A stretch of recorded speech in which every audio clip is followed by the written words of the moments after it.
Dear aspirants, welcome back on the channel. This is Neelam Gehlot, your reasoning mentor. SBI CBO का आपका online examination has been conducted और अब बारी है आपके इंटरव्यू की। तो इस वीडियो में, इस छोटे से वीडियो में हम बात करने जा रहे हैं कि इंटरव्यू को हम बेस्ट कैसे प्रिपेयर कर सकते हैं। बेस्ट प्रिपरेशन के लिए आपको ये जानना ज़रूरी है कि इंटरव्यू में आपसे क्या पूछा जा सकता है, what can be the questions, और इसको और बेटर तरीके से आप कैसे प्रिपेयर कर सकते हो। बट उससे पहले इंटरव्यू की प्रिपरेशन में वो एस्पिरेंट्स आगे बढ़ेंगे जिनकी कहीं ना कहीं कट ऑफ पर अभी मामला अटका हुआ है कि कट ऑफ जिनकी क्लियर होगी वो। बट मुझे ऐसा लगता है कि किसी भी सीरियस एस्पिरेंट को यहाँ पे बहुत ज़्यादा अपने रिजल्ट को वेट करने का यहाँ पे नहीं होना चाहिए, क्योंकि कहीं ना कहीं जब हम एग्ज़ाम दे के आते हैं तो हमें एक आइडिया लग जाता है कि हमारा एग्जामिनेशन कैसा हुआ है। बट एक बार ज़रा इसकी टाइमलाइन को देखते हैं, फिर थोड़ा सा एक एक्सपेक्टेड कट ऑफ को देखेंगे और फिर सीधे बात करेंगे हमारे इंटरव्यू की प्रिपरेशन के बारे में। सो SBI का ये जो 2026 का सिलेक्शन प्रोसेस रहा है, अपना एग्जाम हुआ 14 मार्च को, उसके बाद अब आपका रिजल्ट आउट जो होगा वो टू बी अनाउंस्ड, यानी कि मुझे लगता है कि अप्रैल के फर्स्ट वीक या फिर मार्च के लास्ट तक आपका एक इंटरव्यू का रिजल्ट आना चाहिए। ऑनलाइन एग्जामिनेशन का रिजल्ट आ जाना चाहिए। फिर उसके बाद होगी आपकी स्क्रीनिंग ऑफ डॉक्यूमेंट्स, और स्क्रीनिंग ऑफ डॉक्यूमेंट्स के बाद बुलाया जाएगा आपको इंटरव्यू के लिए। अब ये दोनों ही चीज़ें बहुत मैटर करेंगी। स्क्रीनिंग ऑफ डॉक्यूमेंट्स के साथ साथ आपके ऑनलाइन मार्क्स कितने आए हैं, दोनों ही बातें मैटर करती हैं, क्योंकि बहुत सारे एस्पिरेंट डॉक्यूमेंट स्क्रीनिंग में आउट होते हैं। आपको पता होगा CBO के अंदर ये काफ़ी इंपॉर्टेंट है। इस बार CBO में एक नई चीज़ भी हुई थी, आपको याद होगा जब नोटिफिकेशन आया था तो इन्होंने एक नया वहाँ पे लॉजिक लगाया था कि जो प्राइवेट बैंक के एम्प्लॉई हैं वो पर्टिकुलर एक CTC उनका होना चाहिए। फिर बाद में वो क्लॉज उन्होंने हटाया। तो ये सारी चीज़ें हुई थी। तो स्क्रीनिंग ऑफ डॉक्यूमेंट थोड़ा मैटर करता है यहाँ पे। आई होप ये सारी चीज़ें एंड देन इंटरव्यू। तो फिलहाल आज की वीडियो में हम बात करने जा रहे हैं इंटरव्यू प्रोसेस के बारे में। बट उससे पहले, इंटरव्यू से पहले एक एक्सपेक्टेड कट ऑफ का हम आइडिया ले लेते हैं। देखो, एक्सपेक्टेड कट ऑफ की अगर बात की जाए तो देखो यहाँ पे ये जो आपके सामने स्क्रीनशॉट मैंने लगाया, ये लखनऊ सर्कल का है। ये कौन से सर्कल का है? ये लखनऊ सर्कल का है। और आपको पता है कि स्टेट बैंक ऑफ इंडिया का ये जो सर्कल बेस्ड ऑफिसर है, ये आपकी सर्कल वाइज वैकेंसी निकलती है। तो उसी में ये लखनऊ सर्कल का है। इसके बेसिस पे आप अपना आइडिया लगाएंगे आप किस सर्कल से हैं एंड ऑल ऑफ दैट। तो ये 2025 का रिटन एग्जामिनेशन का रिजल्ट है। आपको पता है रिटन एग्जाम हमारा होता है 120 प्लस 50 नंबर हमारे हो जाते हैं डिस्क्रिप्टिव के। तो 170 नंबर का हम इंटरव्यू दे के ऑनलाइन पेपर हम दे के आए होते हैं। तो जनरल की कट ऑफ लखनऊ सर्कल की थी 73 मार्क्स। इस बार मुझे लगता है कि कट ऑफ जो भी होंगी वो थोड़ी सी हाई होंगी, क्योंकि इस बार जो आपकी वैकेंसीज है वो डाउन है। और इस बार का जो एग्जामिनेशन गया है या ऑनलाइन रिटन टेस्ट जो आपका गया है वो कहीं ना कहीं आपका गया है मॉडरेट, मतलब पिछले एग्जाम 2025 के एग्जाम से हम बोलेंगे थोड़ा सा एक लेवल अप रहा है इस बार का एग्जामिनेशन। तो that is going to increase the cut off. तो आप कट ऑफ में क्या करेंगे, अपने अपने पिछले साल के जो भी आपके सर्कल के आपकी कट ऑफ रही हैं उनमें आप एक +5 मान के चलिए, प्लस या -5 हम जनरली करते हैं तो +5 हम मान के चल सकते हैं। ये क्राइटेरिया आपका इस बार का देखा जाएगा। एंड अगर बात करी जाए 50 नंबर में से, इंटरव्यू के 50 नंबर में से जो जनरल कैटेगरी का कट ऑफ गया था वो गया था 20 मार्क्स पिछली बार। और उसके बाद फिर आपके स्कोर्स को नॉर्मलाइज किया जाता है। 170 जो ऑनलाइन स्कोर है वो 75 पे नॉर्मलाइज करके कुछ ये इनका जो पर्टिकुलर कैंडिडेट का स्कोर है, और जो आपका इंटरव्यू वाले मार्क्स है वो नॉर्मलाइज कर दिए जाते हैं 25 में। तो 75 और 25 में नॉर्मलाइज करके 100 में से आपकी फाइनल कट ऑफ निकाली जाती है। तो आपको इंटरव्यू को लाइटली नहीं लेना है। जस्ट इन केस अगर आपके रिटर्न में मार्क्स ऑलमोस्ट बस पास ही आप हुए हैं, कट ऑफ ही आपने क्लियर करी है, तो यहाँ पे अगर आप थोड़े नंबर बढ़ा लेंगे तो हमें फाइनल कट ऑफ में जो है हम नहीं रुकेंगे, तो यहाँ पे भी आप आगे बढ़ जाएंगे। तो ध्यान रखिएगा कि इंटरव्यू उतना ही इंपॉर्टेंट है, इंटरव्यू को आप लाइक नहीं डाली। अब आते हैं, बात करते हैं कि इंटरव्यू का एग्जैक्टली क्या सिनेरियो होने वाला है, क्या क्या चीज़ें पूछी जाने वाली है। देखो, जब भी बात आपकी इंटरव्यू की होगी तो 2-3 तरीके के क्वेश्चन आपसे पूछे जा सकते हैं। सबसे पहले की लिस्ट ऑफ जनरल क्वेश्चन। अब जनरल क्वेश्चंस क्या होते हैं? जो आपसे रिलेटेड होते हैं, आपके बैकग्राउंड से रिलेटेड होते हैं, आपकी प्रीवियस जॉब से रिलेटेड होते हैं, है ना। ये क्या हो गए? आपके जनरल क्वेश्चंस हो गए। फिर दूसरे क्वेश्चंस आ जाते हैं the questions about the bank. अब वो क्वेश्चन जो बैंक के बारे में है, जिस बैंक को आप ज्वाइन करने जा रहे हो। वैसे तो क्योंकि CBO का एग्जामिनेशन है, ऑलरेडी आप SBI के में वर्किंग हो, फिर आप SBI में दूसरी पोस्ट के लिए आपने अप्लाई किया है CBO के लिए, तो आपको उस बैंक के बारे में क्या जानकारी है, कितना आप जानते हैं उस बैंक को, कितना डिटेल में जानते हैं। बैंक के साथ साथ आप अपने RBI को कितना जानते हैं, क्योंकि RBI तो रेगुलेटर है ना, तो उसको कितना जानते हैं। जो आपका की एरिया है, यानी कि जो आपका की रिस्पॉन्सिबिलिटी एरिया है, उसके बारे में आपको कितना नॉलेज है। जैसे आपके KYCs हो गए, या आपके SMAs हो गए, या आपके जो ये NPAs हो गए। तो ये सारी चीज़ें जो बहुत बेसिक भी हैं but at the same time आप डे टू डे लाइफ में उनको हैंडल भी कर रहे होंगे या करते होंगे अभी भी। तो ये सारी चीज़ें कहीं ना कहीं इंपॉर्टेंट हो जाती है when it is about the bank and bank norms and regulations. फिर आता है तीसरा customer and business operations of SBI, और फिर साथ में आती है आपकी customer and business operations of SBI कि SBI अपने कस्टमर्स के साथ क्या रिलेशनशिप मेंटेन करता है, कितने तरीके का बिजनेस सेगमेंट है, कि क्या क्या बिजनेस SBI जो है वो कंडक्ट करता है, उसमें आपका रोल क्या होगा, आप कैसे ग्रोथ दिला सकते हो SBI को, how are you going to be a key playing अ की रोल इन दैट सेक्टर। तो वो सारी चीज़ें आपकी फिर लास्ट में आ जाती हैं। तो लिस्ट ऑफ जनरल, पहले शुरुआत करते हैं हमारी फर्स्ट कैटेगरी से, list of general question. List of general question में पहली बात तो आती है अबाउट योरसेल्फ। हालांकि जब मुझे ऐसा लगता है कि अबाउट योरसेल्फ से पैनल बोर हो जाता होगा, पहले 4 लोगों से पूछा, 10 लोगों से पूछा, लेकिन फिर वो जल्दी जल्दी कंडक्ट करते होंगे। और अबाउट योरसेल्फ मतलब मुझे लगता है स्टार्टिंग के 10, 15, 20 बच्चों से या 10, 15, 20 एस्पिरेंट से ही पूछा जाता है। लेकिन क्या आप इसको छोड़ सकते हैं? नहीं। अबाउट योरसेल्फ को आपको हमेशा बहुत अच्छे से प्रिपेयर करना है। यहाँ पे आपका खुद का नेम आ जाएगा, आप कहाँ से बिलोंग करते हैं, फैमिली में कौन है, साथ में आपका जो वर्क एक्सपीरियंस उसके बारे में आप बताएंगे। वर्क एक्सपीरियंस बताते वक्त आप ये भी बताएंगे कि भाई आपके वर्क एक्सपीरियंस में आपका एग्जैक्टली रोल क्या था, आपके अभी तक अचीवमेंट क्या है, आपने 2 साल बैंक में काम कर लिया है तो आपका कुछ ऐसा है, आपने जो स्पेशल एक्स्ट्रा ऑर्डिनरी करा है उसको जरूर हाईलाइट कीजिएगा, राइट। तो ये सारी चीज़ें आपके अबाउट योर सेल्फ में आ जाएंगी। Then your education and work experience, तो वो मैंने वही आपको बताया कि एजुकेशन तो ठीक है, एजुकेशन में हो सकता है कि अगर आप हो सकता है आप MBA करके आप बैंक में लगे, या हो सकता है कि आप एक इंजीनियर थे और आप बैंक में लगे। तो यहाँ पे एक क्वेश्चन हो सकता है या क्रॉस क्वेश्चन हो सकता है कि why you chose joining a bank when you were doing engineering. इसके लिए अपने आप को प्रिपेयर रखिए। देन वर्क एक्सपीरियंस की बात हो सकती है, तो वर्क एक्सपीरियंस में वही कि अभी आप 2 साल से SBI में काम कर रहे हैं, वहाँ पे आपका रोल क्या था, जॉब प्रोफाइल, उस रोल में आपने ऐसा एक्स्ट्रा ऑर्डिनरी क्या कर दिया बैंक के लिए, राइट। तो इससे रिलेटेड कुछ आप अपना अगर कुछ ऐसा है जो बहुत एक्स्ट्रा ऑर्डिनरी तो उसको जरूर आपको हाईलाइट करना चाहिए।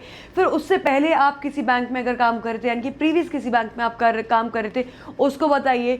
उसमें उस बैंक में आपका जो रोल था, जो भी आपकी जॉब प्रोफाइल थी, उसको आप अच्छे से उसको क्लियर करके जाइए कि आपको उस जॉब प्रोफाइल से रिलेटेड हो सकता है आप किसी प्रीवियस बैंक में लोन सेक्शन में हो, या आपका जो है ऑपरेशंस का सेक्शन हो।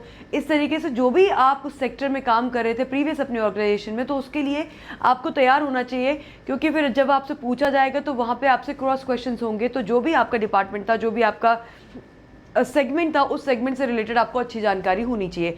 हालांकि ये बहुत ऐसी चीज़ें नहीं हैं कि आपको पता नहीं होगी, क्योंकि आप ऑलरेडी इस चीज़ में काम करके आए हो। लेकिन आपको याद रहे कि ये जो इंटरव्यू पैनल है, ये पहली बात तो खुद बैंकर्स होंगे, और ये उन लोगों से बात कर रहे हैं जो ऑलरेडी 2 साल बैंक में काम करके फिर CBO की पोस्ट के लिए अप्लाई कर रहे हैं। तो यहाँ पे बेसिक नॉलेज से ऊपर ही पूछा जाएगा। इसलिए कई बार हम जो प्रैक्टिकल नॉलेज जो प्रैक्टिकली हम डे टू डे लाइफ में बिजनेस ऑपरेशंस कर रहे होते हैं, उसके अलावा भी उसके डीप डिटेल्स भी हमें पता होनी चाहिए। यहाँ पे हम ऐसा फंस ना जाएं, स्टक ना हो जाए। देन वही मैंने अभी आपको बताया, they may ask about your previous job profile. Previous job profile से मतलब है कि SBI से पहले आप कहाँ पे काम कर रहे थे, या SBI में 2 साल में आपने क्या किया, वो सब कुछ भी आपसे यहाँ पे पूछा जा सकता है। ऑल्सो आपकी स्ट्रेंथ एंड वीकनेसेस के बारे में पूछा जा सकता है कि आपकी स्ट्रेंथ क्या है, आपकी वीकनेस क्या है। ऑब्वियसली बात है, स्ट्रेंथ हो या वीकनेस हो, दोनों ही आपके एम्प्लॉयर के क्या होनी चाहिए, बेनिफिट में होनी चाहिए। इस तरह की आपकी स्ट्रेंथ या वीकनेस होनी चाहिए। Reasons to join SBI as a CBO, आप अभी करंट जॉब में, अपनी करंट जॉब प्रोफाइल में खुश नहीं थे, आपने CBO का फॉर्म भरने का या CBO में अप्लाई करने का क्यों आपने ठाना, इससे आपको क्या, इसमें तो आपका एक लंबे टाइम तक आपका वो भी नहीं होगा, पोस्टिंग भी चेंज नहीं होगी, तो फिर आपने CBO में जाने का क्यों ठाना। इस CBO को आप कैसे देखते हैं, CBO बनकर आप इस SBI के लिए किस तरीके से एक रोल मॉडल बन सकते हैं, क्या आप हमारे ऑर्गेनाइजेशन में आप टेबल पर लेकर आएंगे। तो वो सारी चीज़ें, तो आपको अपना कॉन्फिडेंस लेवल हाई रखते हुए आपको अपने कुछ बेस्ट यहाँ पे पार्ट्स बताने होंगे, बेस्ट आपको क्वालिटीज़ अपनी इंडिकेट करनी होंगी कि I am good at this, I am good at that, और मैं यहाँ पे बैंक के लिए इस तरीके से बेनिफिशियल हो सकता हूँ, this is how I will be productive and efficient and all of that. तो वो आपको चीज़ें यहाँ पे हाईलाइट करनी होंगी। देन आता है what makes you suitable for this role, और ऐसा क्या है, आपको हम कैसे बाकी लोगों से अलग रखें, ऐसा आप में क्या स्पेशल है, ऐसा आप क्या स्पेशल करेंगे जो विच मेक्स यू सुटेबल और more suitable for this role. तो इन सारे क्वेश्चंस के लिए आप तैयार रहिए। ये जनरल क्वेश्चंस हैं और यहाँ से आपसे क्वेश्चन पूछे जाएंगे और यहाँ पे आपको बहुत ही कॉन्फिडेंटली हर चीज़ को पहले से प्रिपेयर करके जाना है ताकि आप कहीं अटके नहीं, कहीं पे आप स्टक ना हो जाएं। तो उसके लिए अपना अभी का करंट रोल में आपने क्या किया है, क्या नहीं किया है, उससे पहले अगर आपकी कहीं पे बैंक में ज्वाइनिंग थी, किस डिपार्टमेंट में ज्वाइनिंग थी, उस डिपार्टमेंट से related you should know each and everything, right. And साथ ही साथ आपकी स्ट्रेंथ वीकनेसेस, सीबीओ क्यों बनना चाहते हैं, सीबीओ बनकर आप क्या बैंक के लिए बेटर कर पाएंगे, तो ये सारी चीज़ें आपको पता होनी चाहिए। जो भी क्रॉस क्वेश्चन हो सकता है तो आप अपने आप को उस जगह पे रख के देखिए और सोचिए कि और क्या क्रॉस क्वेश्चन हो सकता है, और जो भी क्रॉस क्वेश्चन हो सकता है उसके लिए आप तैयार रहिए, उसको आप पहले से प्रिपेयर करके लेके जाइए। Now the general questions about the bank and the job profile. अब बैंक के बारे में जनरल क्वेश्चन हो सकते हैं, तो देखो बैंक के बारे में जनरल क्वेश्चन में सबसे पहले what are SBI's major business segment, क्योंकि हर बैंक का काम क्या है, बिजनेस ही है ना। कोर क्या है बैंक का, मतलब क्या है, बैंक का मतलब है बिजनेस, राइट। तो एसबीआई का कोर जो मेजर बिजनेस सेगमेंट्स है वो क्या है, आपको इसकी नॉलेज होनी चाहिए।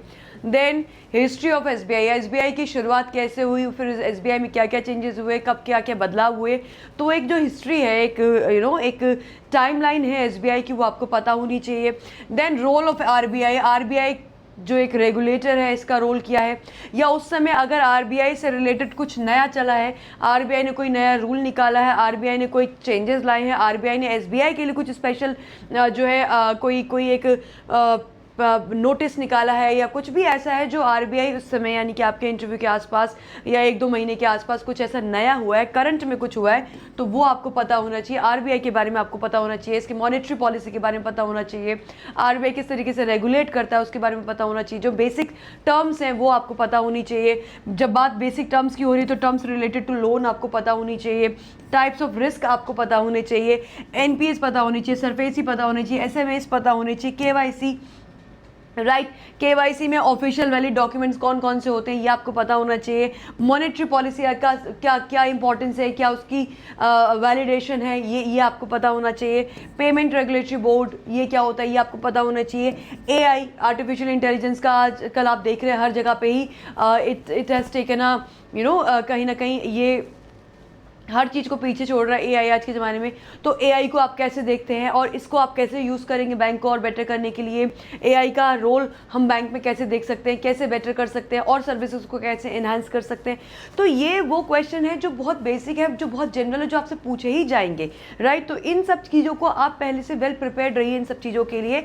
देन आपकी जॉब प्रोफाइल, आपको अपनी खुद के जॉब प्रोफाइल के बारे में पता होना चाहिए, आपके की रिस्पॉन्सिबिलिटीज एरियाज क्या होंगे आपको वो बेसिक पता होना चाहिए। जैसे कि जब हम सीबीओ की जॉब प्रोफाइल के बारे में बात करते हैं तो सीबीओ का क्या काम होगा, सीबीओ का काम होगा कस्टमर हैंडलिंग, है ना, कस्टमर रिलेशनशिप आपका काम होगा कि आपको अपने कस्टमर्स के साथ और बेटर अपने रिलेशंस मेंटेन करने हैं ताकि बैंक को और बेटर बिजनेस मिल सके। आपका काम होगा लोन से रिलेटेड, तो लोन से रिलेटेड अगर कभी कोई क्वेरी आती है, कोई लोन के लिए आपसे अप्रूवल लेने आया है, कोई कस्टमर आया है, तो लोन का वैलिडेशन देखना, उसके जो डॉक्यूमेंट्स हैं उनको देखना, उनको स्क्रूटनी उनकी करना, देन उसको वैलिडेट करना, उसको प्रोसेस करना, राइट, एंड उसको सैंक्शन करना, ये हो गया। देन जो डे टू डे लाइफ के ऑपरेशंस हैं आपके, है ना, डे टू डे लाइफ के ऑपरेशंस है, जैसे कि आपके जो, क्योंकि आप सर्कल बेस्ड ऑफिसर होंगे तो आपके स्टाफ को मॉनिटर करना, स्टाफ को मॉनिटर करने के साथ साथ जो डे टू डे लाइफ के ऑपरेशंस हैं बैंक के उनको एक ओवरव्यू करना। साथ ही साथ आपको ये भी चेक करना है कि जो आपकी जस्ट वन सेकेंड ओके, तो आपके साथ साथ इसमें कॉम्प्लायंस एंड ऑडिट, तो आपको क्या करना है, कॉम्प्लायंस एंड ऑडिट का मतलब है कि जो बैंक की अपनी कोर वैल्यूज़ हैं उसके हिसाब से काम हो रहा है कि नहीं हो रहा है, आपकी बैंक्स की जो बुक्स हैं वो रेगुलेट हो रही हैं या नहीं हो रही हैं, राइट। बैंक्स के जो बुक्स हैं वो कम्प्लीटली उनको रेगुलेट किया जा रहा है, उनको मेंटेन किया जा रहा है कि नहीं, राइट। इसके साथ साथ आपका बिजनेस डेवलपमेंट आपका एक टास्क होगा, क्या होगा, बिजनेस डेवलपमेंट भी आपका एक काम होगा।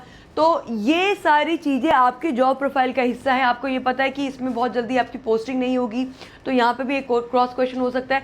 तो ये सारी चीज़ें जो हैं, ये सारी चीज़ें आपको बताती हैं कि these are the areas that you should be preparing, right. अब यहाँ पे बहुत अच्छे से आप प्रिपेयर कर सकते हैं, आप अपने आप से भी प्रिपेयर कर सकते हैं। और अगर आप हमारे साथ जुड़कर तैयारी करना चाहते हैं तो देखो ये बैच है, इस बैच में आपकी प्रॉपर हम क्लासेस शुरू करें 10 अप्रैल से। हमारा अप्रैल में कहीं जाके इंटरव्यू होगा और 10 अप्रैल से आपकी प्रॉपर क्लासेस शुरू हो जाएंगी। ये कंप्लीट पैनल है आपका, जो आपके इस इंटरव्यू पैनल में आपके लिए वहाँ पे रहेगा, आपको गाइड करेगा, आपको मेंटोर करेगा, आपको लिस्ट ऑफ क्वेश्चन बताएंगे, उसके आंसर्स बताएंगे, आपको हर तरीके से प्रिपेयर किया जाएगा। तो आप इस बैच को ज्वाइन कर सकते हैं। This is the interview batch जो कि बहुत बेसिक मिनिमम फीस पर है। इसके लिए आप ये डिस्काउंट कोड लगा सकते हैं। उसके लिए क्या करना होगा, अड्डा 24/7 एप्लीकेशन का लिंक इस वीडियो के नीचे लगाया गया है, उस लिंक पे क्लिक कीजिए, अपने इस बैच को जाके ज्वाइन कीजिए।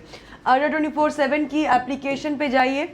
एप्लीकेशन पे जाएंगे तो आपके सामने कुछ ऐसा पेज खुलेगा और इस पेज पे यहाँ पे ऑल कोर्सेज टैब पे क्लिक कीजिएगा। ऑल कोर्सेज टैब पे क्लिक करने के बाद आप आ जाएंगे यहाँ पे रेगुलेटरी बॉडीज़ एंड एसओ पर, और यहाँ पे आपके पास आ जाएगा SBI CBO का बैच, और SBI CBO के बैच पे जाके आपको इंटरव्यू बैच मिल जाएगा। अगर आप देखना चाहते हैं that how do we do it, तो मैं आपको एक बार दिखा देती हूँ। आपको जाना है अड्डा 24/7 की एप्लीकेशन पर। ये आ गया अड्डा की एप्लीकेशन में, यहाँ ऑल कोर्सेज में जाइए, ऑल कोर्सेज में रेगुलेटरी बॉडी पे जाइए, और रेगुलेटरी बॉडी के अंदर ये आ गया आपका SBI CBO का batch. This is the interview batch, और इस इंटरव्यू बैच में आप जुड़ सकते हैं। सीधे सीधे यहाँ पे लगा दीजिएगा डिस्काउंट कोड। डिस्काउंट कोड लगा देना है आपको Y651 और आप कर दीजिएगा अप्लाई, एंड ये बैच आपको मिल जाएगा 1425 में। ये बैच आपको मिल जाएगा 1425 में after applying the discount code. तो डिस्काउंट कोड लगाना मत भूलिएगा Y651, और 10 अप्रैल से हम इस बैच को स्टार्ट कर रहे हैं, तो मेक श्योर करिएगा कि आप टाइमली इस बैच में जुड़ जाएं, अपनी तैयारी शुरू कर दें। All the very best guys for your interview. और हमने बहुत अच्छे से अपनी रिटन एग्जाम की तैयारी करी थी, एनालिसिस में आप लोग हमारे साथ कनेक्टेड थे। तो अब बस इंटरव्यू एक इसका लास्ट पड़ा हुआ है, स्क्रीनिंग ऑफ डॉक्यूमेंट्स है फिर नेक्स्ट। तो बस इसी में let's be very hopeful and all the very best.